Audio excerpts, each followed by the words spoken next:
Mga guys, dahil Sunday ngayon, nagkaroon ako ng oras para makapaglinis sa palasyo. Sa kwarto ko.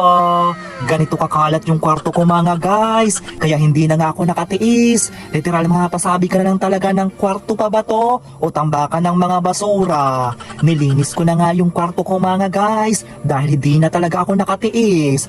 Sobrang kalat ba naman mga guys? Nagkaroon talaga ako ng oras para makapaglinis sa kwarto ko mga guys. Kumbaga mga guys, tuwing Sunday lang ang pinaka-day off ko sa opisina. Sabi ko talaga, gagawin kong kapaki-pakinabang ang araw na to. Maglinis tayo mga guys for today video. Ano? Tara? Simulan na natin. Wala na naman kayong choice. Mga guys, napabayaan ko talaga yung kwarto ko. Kasi ba naman mga guys, Monday to Saturday, araw-araw, lagi ako umaalis ng maaga sa bahay para magtrabaho. Tapos pagdating ko naman ng hapon, galing sa trabaho, hindi na rin ako makapaglinis pa dahil nga pagod na rin ako. Kumbaga mga guys, imbis na ilinis ko pa, hinihiga ko na talaga yon para makapagpahinga.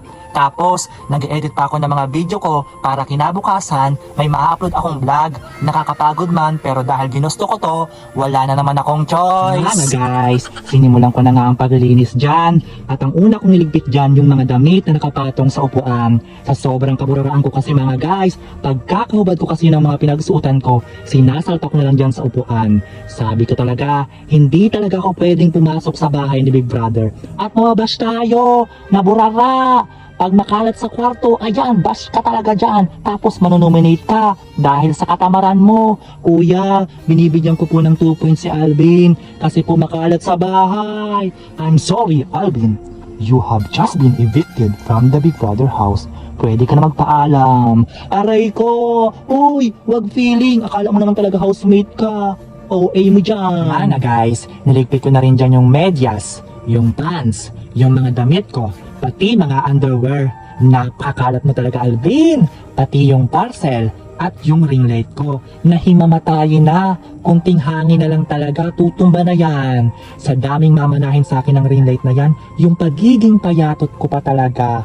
Kuhang-kuha mo talaga ang body shape ko. At nagpatuloy pa rin ako mga guys sa mga oras na yan sa paglilinis. Sabi ko talaga, hindi ako titigil hanggat hindi malinis ang kwarto na to. Kaya narito, kitang-kita nyo naman talaga na patuloy at pulido na ginagawa ko ang aking makakaya para maging malinis ang aking kwarto. Actually mga guys, hindi naman nagkulang si mama sa akin sa paalala. Laging turo pa nga niyan sa akin, maging malinis ka sa gawaing bahay. Para pa nag-asawa daw ako, ma-apply ko iyon. Yung tipong malinis ka na sa gawaing bahay, marunong ka pa magluto, o diba? Tapos loyal ka pa sa magiging asawa mo. Mga guys, nagginalaro-laro muna ako dyan ng baril-barilan mga guys. Sabi ko talaga, idol na idol ko talaga si Coco Martin. Sabi ko, sana soon makatrabaho ko siya. Uy, wag feeling. Kala mo naman talaga magiging artista ka. Mukhang artista ka lang pero hindi ka magiging artista. Aray ko. Mga guys, at sa aking paglilinis mga guys, nakita ko yung picture ko at napasabi talaga akong totoo talaga no mga guys, kamukha ko talaga si Joshua Garcia. Mga guys, sa mga oras na yan mga guys, kasalukuyan nasa labas ako at inilabas ko dyan yung bangko mga guys kasi papatungan ko yan ng PUM. Mga guys, sa mga oras na yan hawak ko na yung PUM, ilalagay ko nga pala siya dun sa bangko para ibilad ko yung PUM. Para yung PUM mga guys, kapag binilad ko siya, no to amoy kulob na talaga siya. Mga guys, sa mga oras na yan, na ginaayos-ayos ako dyan sa PUM na yan, naglagay din pala ako dyan ng 4 na bangko mga guys para yung PUM hindi siya sumayad sa lupa. Kaya makikita nyo naman mga guys, komportable at maayos yung pagkakalapat nung PUM. Mga guys, at kung kayo ay nagtataka kung bakit binilad ko yan dyan sa labas ng bahay, binilad ko yan mga guys para mawala yung amoy kulob dyan sa PUM na yan mga guys. Nilabas ko rin pala yan mga guys kasi nga naglilinis ako dun sa loob ng kwarto, so kailangan magkaroon dun ng malawak na space para makalinis ako ng maayos mga guys. Mga guys, kasama rin pala ng PUM dyan na binilad ko yung unan para yung unan mawala din yung amoy laway. Mga guys, makikita nyo naman diba na binibilad ko na rin yung unan.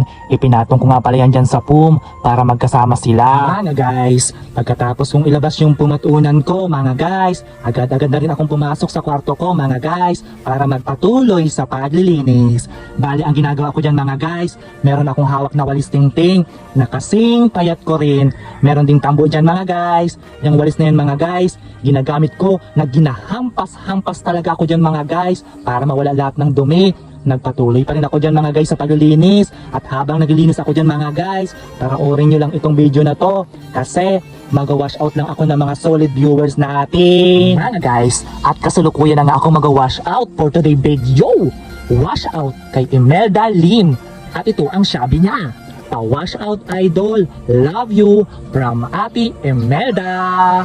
Wash out kay Jonas Nota. At ito ang sabi niya, hello mga guys. Pero okay lang yan. Wash out kay JR Colyantes. Ganda ng mga mata mo dyan pare.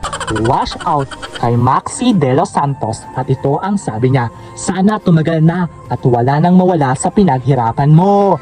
Wash out kay Lovely Cadiz. At ito ang sabi niya, pa-wash out Kuya Alvin. Wash out kay Jo Jam. Wash out sa'yo Ate Jo. Miss you Ate Jo. Wash out kay Mark De La Peña. Wash out kay Don Don Obante. Wash out sa napakasipag kong kapatid na si Aliana. Wash out kay Darlene Malinaw. At ito pa, may note pa. I-take note nyo mga guys. Ito yung sabi ni Darlene. Yung mga wala pang ulam jam, PM lang. O ano, kung wala kang ulam ngayon, i-PM mo si Darlene. Go! Mga guys, kung gusto nyo rin palang ma-wash out sa next video ko, mag-comment na pala kayo dito now. Go! Para sa next video ko sa day 5, ma-wash out ko kayo. Go! Comment na! Mga guys, sa mga oras na yan ay papunta na tayo sa exciting part. Kumbaga mga guys, sa mga oras na yan, nagwawalis na ako ng sahig. Kasi nga, malapit na tayong matapos. Wait, ipapakita ko sa inyo dyan mga guys, yung buong nalinis ko. Kaya tapusin nyo to hanggang dulo! Mga guys, sa mga oras na yan, kung makikita nyo, sobrang dilim ko. Kasi ba naman mga guys, sobrang liit lang ng ilaw ko at ang hina pa talaga ng light na binubuga niya. Kaya sabi ko, kailangan ko talagang palitan siya. Kaya naman mga guys, napa-order talaga ako ng panibagong ilaw. Malaki nga pala siya mga guys, kaya sabi ko talaga, gusto ko malaki talaga. Kasi para malaki din yung light na binubuga niya. Binubuga, okay, yung light na ibinibigay niya, kumbaga. Wala kang ganun, huwag kang paliwanag, okay, go. So nagkabit na nga pala ako dyan ng ilaw mga guys, at tuloy na ang malawak at masinag na pagmamahalan. Ano daw? Ang layo! Okay mo talaga, Alvin. Napakalayo. Go, magpatuloy ka na dyan. At ito na nga mga guys, unti-unti ko na talaga nakikita yung pinaghirapan ko. Kumbaga mga guys, naglagay na rin pala ako dyan mga guys ng foam. Nilagay ko na rin yung unan. Ayan na talaga, sabi ko, parang ang sarap na talagang matulog. Gusto ko nang matulog. Oh, hindi ka matutulog. Meron ka pang gagawin. Tapusin mo na yan. Go! Sa mga oras na yan mga guys, talagang tinatawag na ako ng foam. Tapos ng unan. Sabi niya, Alvin, ano, tara, matulog na tayo. Eh sabi ko pa naman, mga guys, kailangan matapos ko muna yung mga ginagawa ko na to para maging komportable na talaga at maging okay na ang lahat. Kaya narito mga guys, after 1 billion hours, natapos na tayo mga guys. Dahil natapos na tayo at ipapakita ko na sa inyo yung buong nalinis ko. Kaya narito mga guys, kasalukuyan nyo na nakikita, diba? Kahit pa paano, diba? Gumanda naman talaga mga guys yung kwarto ko. Mga guys, literal na makapasabi ka na lang talaga ng sobrang linis na ng kwarto ko mga guys. Kaya sabi ko, worth it lahat ng pagod ko. Kaya nakikita nyo naman talaga mga guys, diba? Sobrang linis na. Kaya dito ko natatapusin ang video. At kung nagustuhan nyo, mag-heart, mag-like, mag-comment na kayo para tuloy-tuloy ang tawa. See you sa next video. Kita-kits! Bye-bye mga guys!